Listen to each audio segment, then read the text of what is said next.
पहाड़ियों में एक पुराना होटल था, होटल स्नो व्यू। वहां के पुराने कर्मचारी कहते थे कि होटल का एक कमरा नंबर 313 पिछले 20 सालों से बंद पड़ा था। शुरुआत राहुल एक पत्रकार था जो डरावनी जगहों पर जाकर लेख लिखा करता था। जब उसे होटल स्नो व्यू और उसके कमरे 313 के बारे में पता चला तो वह तुरंत वहां पहुंच गया।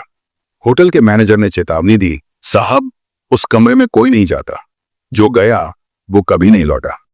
राहुल मुस्कुराया, मैं अंधविश्वास में नहीं मानता, मैं एक रात वहीं रुकूंगा।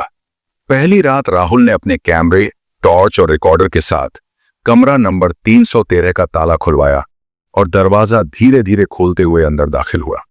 कमरा पुराना था, धूल और जाले थे, पर कोई अजीब चीज नहीं लगी।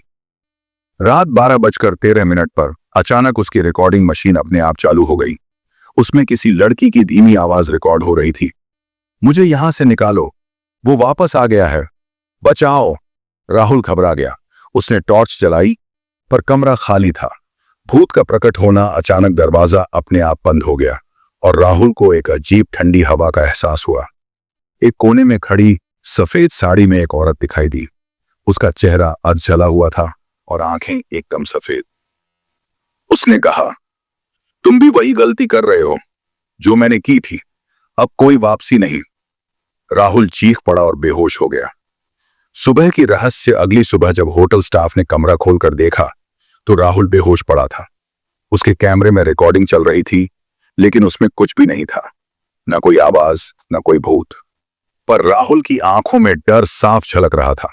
उसने होटल छोड़ा और फिर कभी डरावनी जगहों पर नहीं गया। क्या था सच? कुछ कहते हैं कि वो औरत कोई आत्मा थी जो सालों पहले उसी कमरे में मारी गई थी। कुछ कहते हैं राहुल को मानसिक भ्रम हुआ था।